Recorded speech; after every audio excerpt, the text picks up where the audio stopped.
Olá, amigos, tudo bem?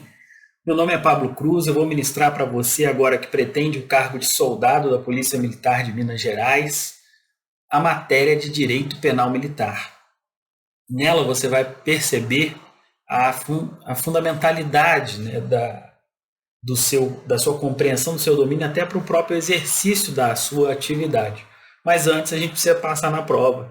E aí, o que a gente pretende nesse curso é só ocupar você com frases, com afirmações que tenham efetivamente aptidão para serem exploradas em provas objetivas, né? Pensando na sua aprovação. Então, antes eu vou falar rapidamente, vou me apresentar rapidamente.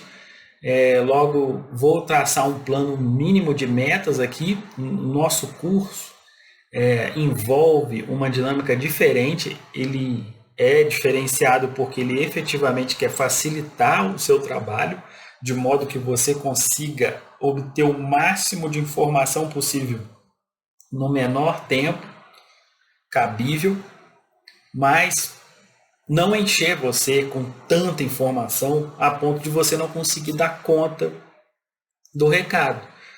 A gente propõe metas semanais justamente porque sabe que a maioria das pessoas não tem muito tempo para ficar divagando em temas da seara jurídica. E é fundamental que você saiba pelo menos aqueles temas que têm realmente propensão para serem colocadas numa afirmação e não serem anuladas posteriormente. Então é assim que a gente vai eleger os assuntos, né? Pensando que você às vezes está no ônibus ouvindo, nem está conseguindo às vezes assistir a imagem, a gente usa o recurso visual, mas a gente quer deixar também a possibilidade de você poder ouvir essa aula, caso você não consiga assisti-la. E as aulas são desenvolvidas dessa forma, né? E aí é muito fácil manter o controle de qualidade. Aí quem quiser me conhecer, pode pegar outras aulas aí que eu já lecionei em outros cursos, disponíveis em plataformas aí. Pega o ano, pega a prova do ano seguinte, para você observar o que a gente tem falado em sala tem caído, graças a Deus, nas provas. E os alunos, mais importante, têm acertado. Como eu sempre falo, você não pode se dar o luxo de errar a questão que você sabe. Você não está autorizado a isso.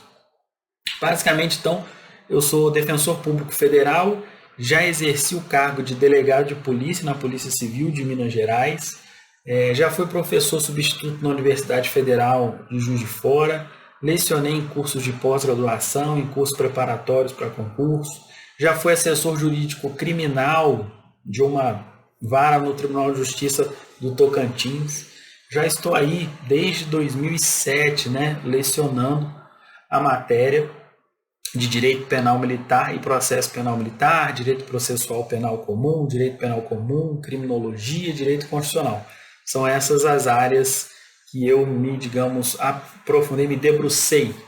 O direito constitucional é uma paixão e é importante para todas as disciplinas. E aí, dentro do possível, a gente vai fazer interdisciplinariedade para que você possa já aproveitar o que você conhece, porque a maioria dos alunos que vem estudar a nossa disciplina, penal militar, processo penal militar, já tem uma breve noção ainda do direito constitucional. Então a gente sempre resgata para a gente usar o método dedutivo, né? Sair do conhecido para chegar no desconhecido. Então se você nunca teve contato com a matéria, fique tranquilo, a gente vai fazer uma abordagem que garanta isso, mas já imediata para o que você precisa saber, que raciocínio você precisa ficar treinado para já ler a afirmação e acertar.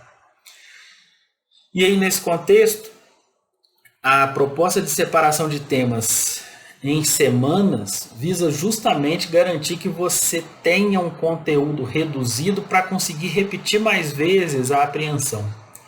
Às vezes você se depara com materiais excelentes, né, de páginas e páginas, conteúdo praticamente que exaure o programa, muito bom isso para quem tem tempo. Mas na véspera você percebe que muito do que você leu não foi apreendido. E aí você às vezes corre, né? E aí às vezes na véspera que você sabe como é que é o mecanismo de estudo inteligente. Às vezes é a véspera da prova que te força assim, a fazer um estudo inteligente. E inteligente é o princípio da eficiência, né? Atingir o máximo de resultado com o menor tempo possível. O menor custo possível. E o tempo custa.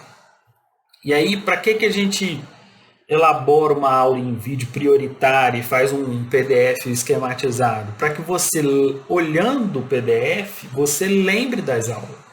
E aí você faz essa linha de coleta de informações passadas, né?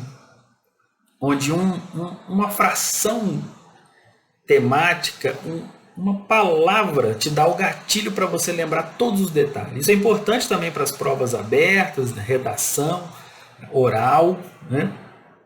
Quando, né, o concurso eventualmente explora isso.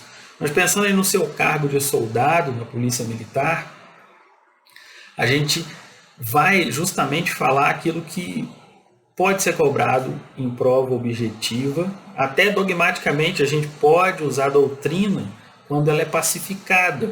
E, aliás, aos poucos a gente vai aumentando o número de questões que o sujeito que só lê o código não vai resolver. E ler o código só é perigoso, né? É um código de 69 que precisa ser relido à luz da Constituição. Ele foi recepcionado em sua maior parte, mas há artigos que precisam de uma interpretação conforme. Como tem examinador que gosta, aí o Centro de Recrutamento e Seleção da Polícia Militar de Minas Gerais, volta e meia coloca questão com caso concreto.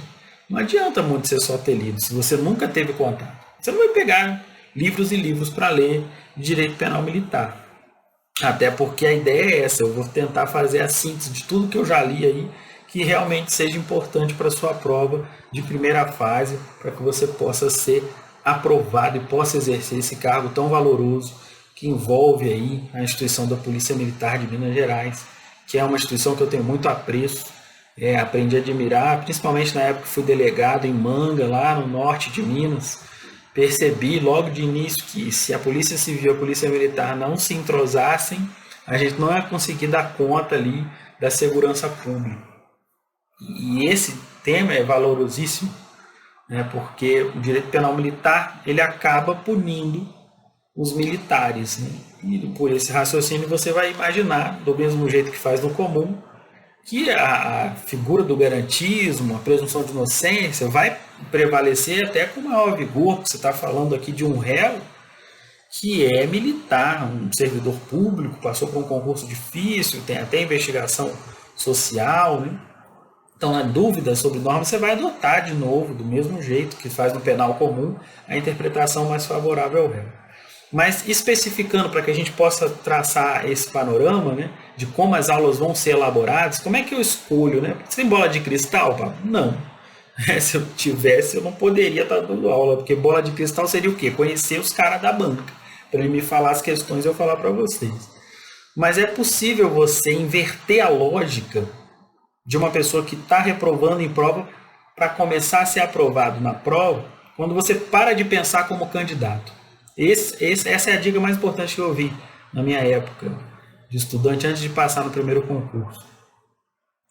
Quando eu passei no concurso de delegado, eu tinha 23 anos de idade, mas antes de formar, eu já estava tentando fazer e estava reprovando à vontade, porque eu fazia um monte de concurso, até para ter experiência. E aí a gente vai aprendendo bastante, né? Sendo reprovado, você vai aprendendo como é para ser reprovado. Depois que você fica bom de ser reprovado, aí você começa a enxergar outros detalhes que são importantes para você deixar de seguir essa trilha da reprovação e passar a ser um candidato aprovado. E aí, basicamente, isso passa por deixar a mentalidade de candidato e parar, na hora de estudar, parar para pensar como se você fosse o examinador. Pega o Código Penal Militar para estudar, você começa a ler, vou tentar memorizar aqui, vou tentar entender. Lógico, esse é o primeiro passo. Tentar entender, compreender, para quem nunca teve. Mas para quem já teve, Pablo, eu já estudei várias vezes, já li o código. Não consigo. Para de ler o código como se fosse um candidato. Passe a ler o código como se fosse um examinador. Se você tivesse que elaborar uma prova agora de direito penal militar, com questões que não sejam suscetíveis de recurso, para que, né, o gabarito preliminar seja o mesmo definitivo. Se é um professor, seria um professor, sim, mas o professor também tem algumas limitações. Ele precisa fazer uma prova que a maioria do gabarito seja correto, para que seja mantido o gabarito. Bom, eu vou pegar o código. Então, começa a ler os artigos e se eu fosse fazer questão. É isso que eu vou fazer na aula para você, né? Mas eu sei que tem um momento que você vai ler, e aí você pode ampliar o que eu estiver falando.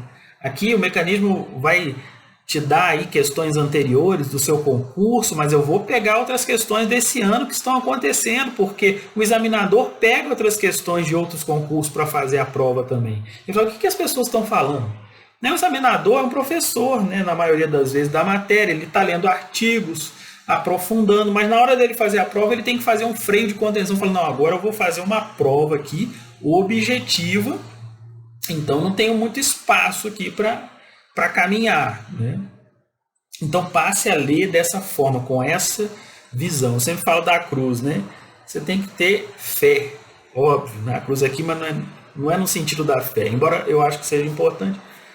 Cada um é livre para expressar a religião que bem entender, livre para ser ateu. A gente vive num estado laico e não convencional, todo mundo cansado de saber disso.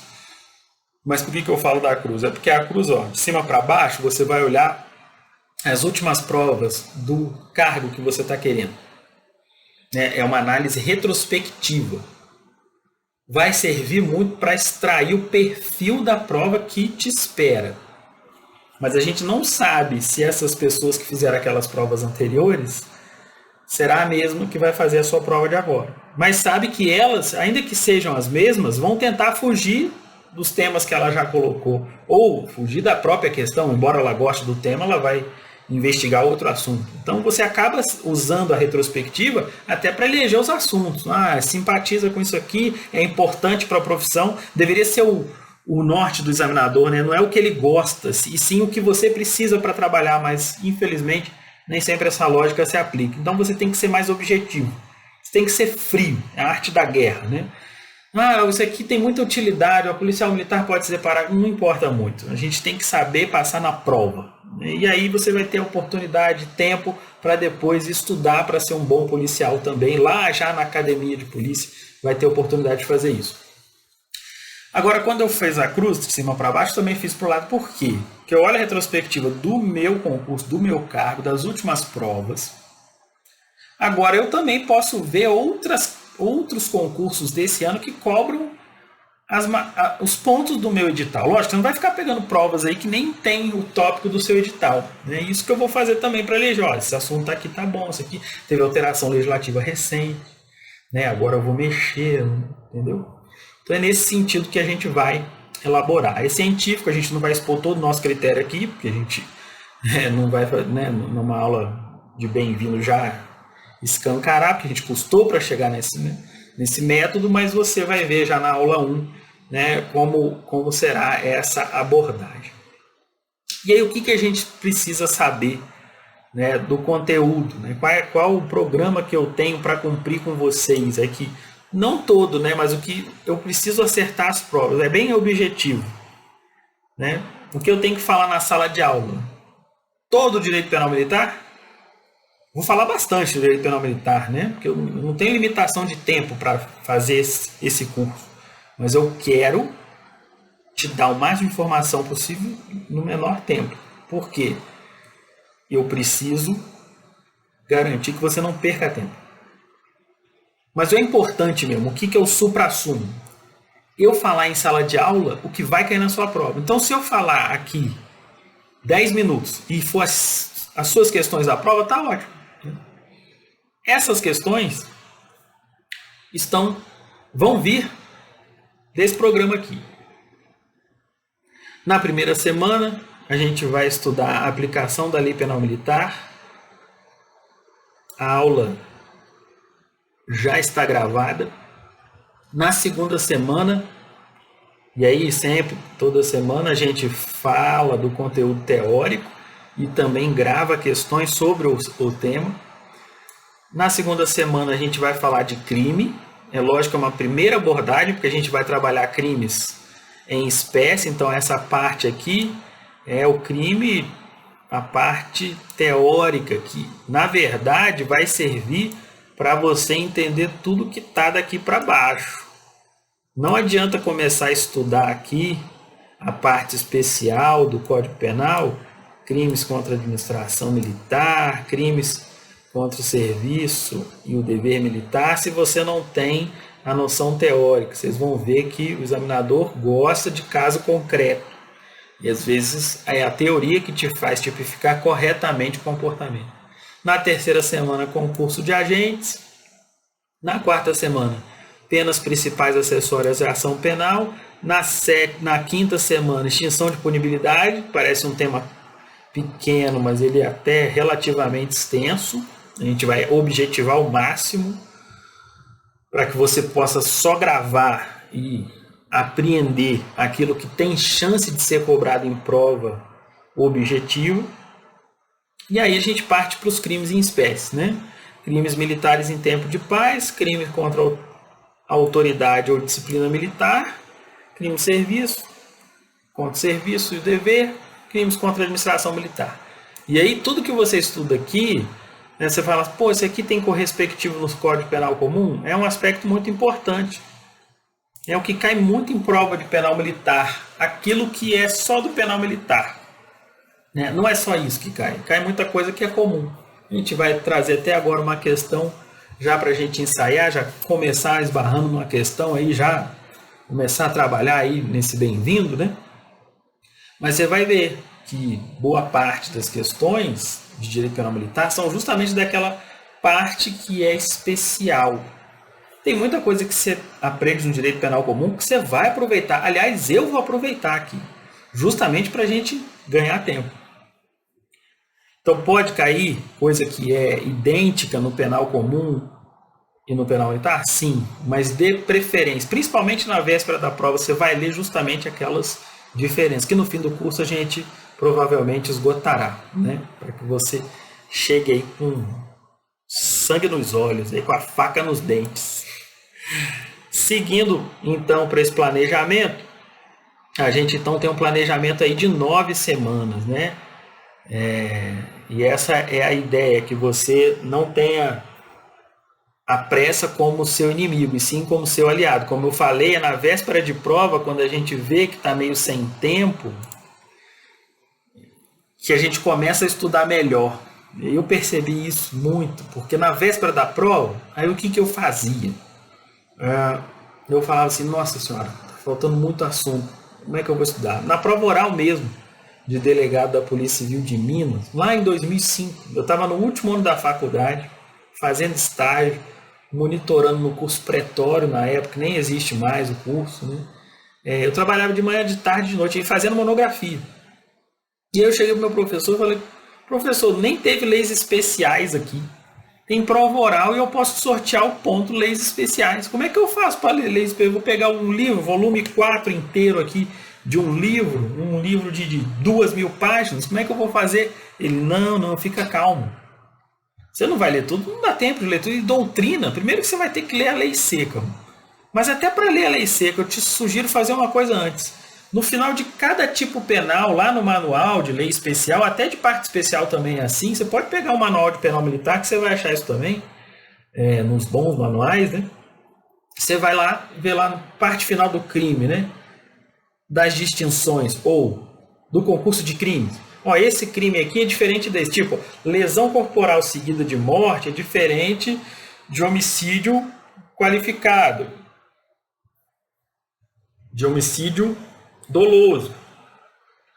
Homicídio qualificado pela tortura é diferente de tortura seguida de morte. Aí eu já estou estudando a Lei 9455 e estou estudando o artigo 121 do Código Penal. Então, se você percebe que as distinções são mais importantes, é melhor começar por elas. Então, é nesse momento que você, na correria, que você pensa, nossa, se eu estivesse estudando com o tempo, do mesmo jeito que eu estivesse estudando na correria, usando o critério da correria, eu estivesse estudando com o tempo, eu ia atingir muito mais temas e assuntos que realmente têm chance de serem cobrados, porque quem tem muito tempo também desperdiça, então acaba ficando prejudicado. Então olha aí para vocês perceberem, uma questão aí que a gente colocou para já iniciar esse trabalho de comentário de questões que a gente sempre vai ter toda semana também. Questão Polícia Militar 2018, soldado. Para efeito da aplicação da Lei Penal Militar é correto. Alternativa A. O militar da reserva conserva as responsabilidades e prerrogativas do posto ou graduação somente quando ele pratica crime militar? a gente vai ver no artigo 13 que o militar da reserva ou reformado, que é aquele que estaria numa situação, que está numa situação de inatividade, né?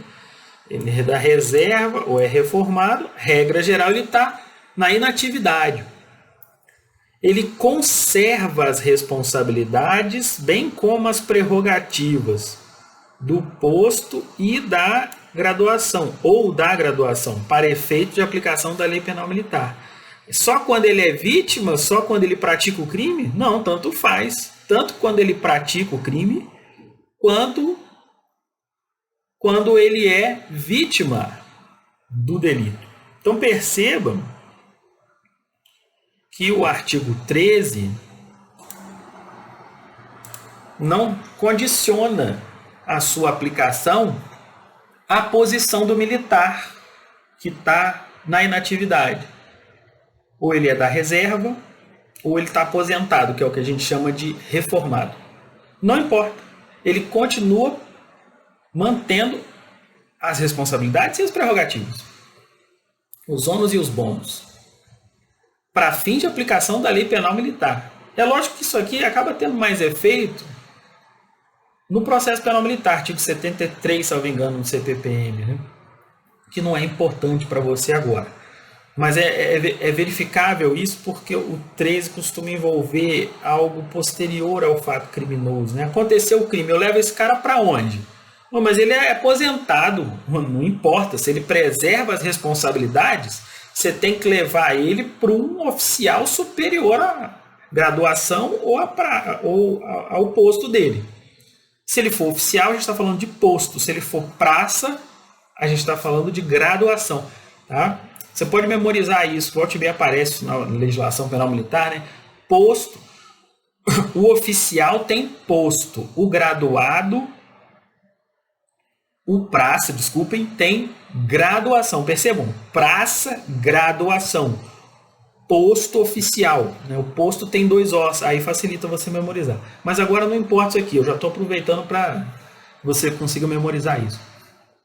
Aprender o sujeito. O que eu faço com ele? Não é para definir a lei penal, na verdade é para onde eu levo ele. Tem que levar para alguém que tenha superioridade hierárquica. Hierarquia e disciplina se mantém até depois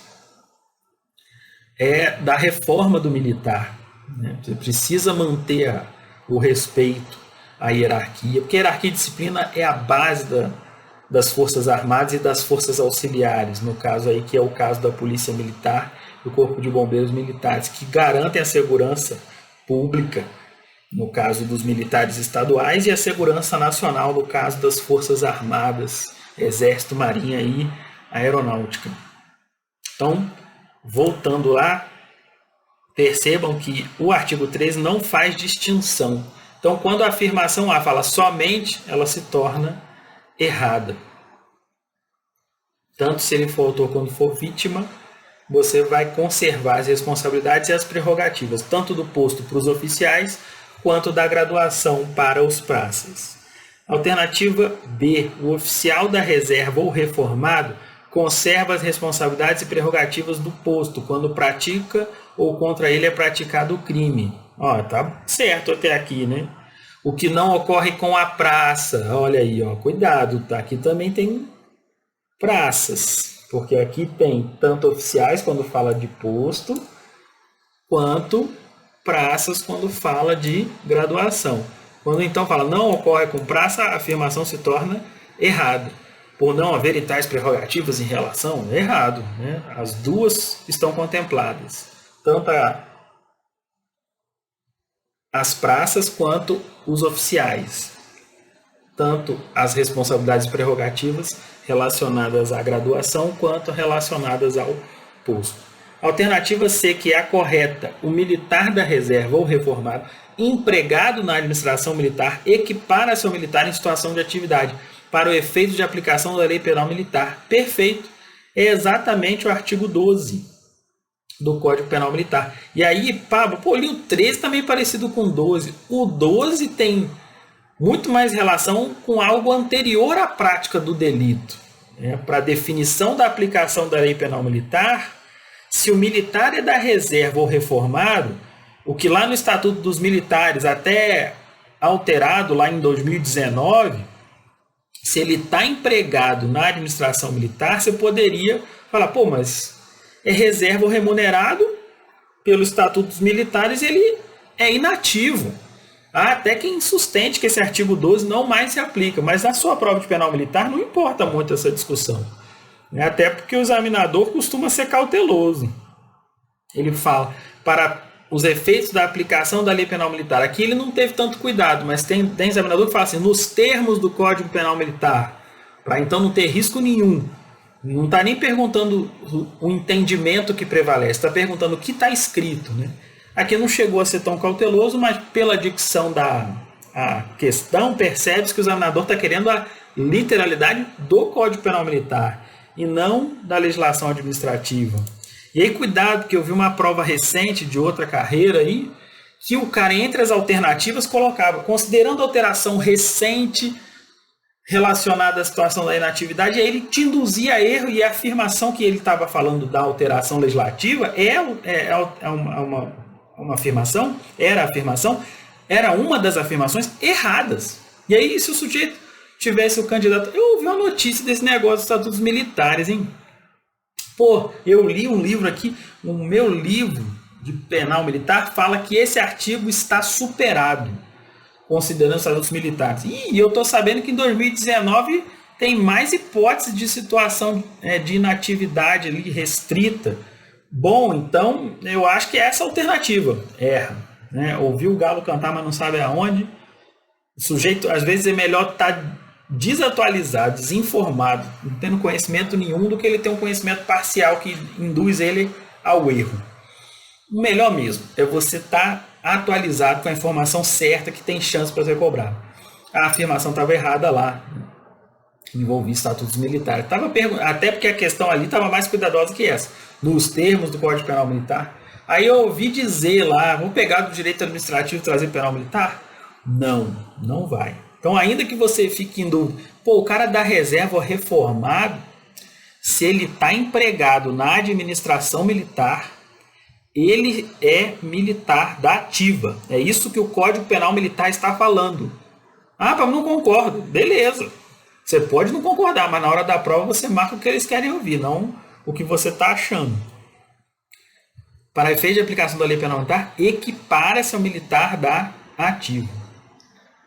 Então, isso aqui vai repercutir na tipificação de crimes, né, militares, né, porque você vai poder considerar o cara como um militar da ativa e, então, capitular o comportamento dele num crime militar. Perfeito? Perceberam a gravidade dessa afirmação? Isso está escrito no Código Penal Militar. Então, você pode ir tranquilo para a prova com essa dicção. E a alternativa D, para fechar aqui, o militar da reserva ou reformado não goza de prerrogativas do posto ou graduação relativas à aplicação da lei penal militar? Errado, né? Ele goza, sim, das prerrogativas do posto ou graduação relativas à aplicação da lei penal militar.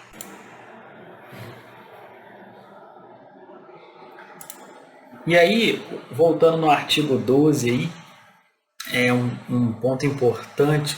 Olha só, muita gente perde isso de vista, isso pode ser explorado em prova também, objetivo até, porque ele fala o militar da reserva ou reformado empregado na administração militar. Cuidado, aqui o empregado só se refere àquele empregado diretamente na administração militar. Em outras palavras, aquele militar da reserva ou reformado que foi convocado a prestar o serviço militar. Não é obrigatório, né? Ele não é aquele obrigatório inicial, né? Não deixa de ser um serviço militar obrigatório. Por quê? Porque às vezes o militar, né, digamos assim, ele aposentado, reformado, continua trabalhando, ele tem direito de fazer isso. E aí, uma empresa terceirizada, contratada através de licitação pela administração militar, contrata a empresa que é patroa, né, que emprega esse militar reformado. Aí esse militar voltou a trabalhar dentro de uma instituição militar. Por esse artigo aqui, ele seria empregado na administração militar e seria considerado militar da ativa? Não estou falando que ele não pode praticar crime militar, ele pode. Mas ele vai ser considerado militar da ativa para fins penais? Não. Então é só aquele empregado diretamente na administração militar. Leia-se, aquele convocado pela administração militar. Tranquilo? Então a gente finaliza aqui esse bem-vindo. Eu espero que vocês façam o curso com a gente e, dentro do possível, que vocês façam críticas para a gente possa também atender o perfil que vocês esperam aí, mas lógico, o nosso objetivo maior é fazer vocês acertarem as questões. Agradeço a atenção de vocês, boa sorte e que vocês sejam aprovados. Um abraço e até mais.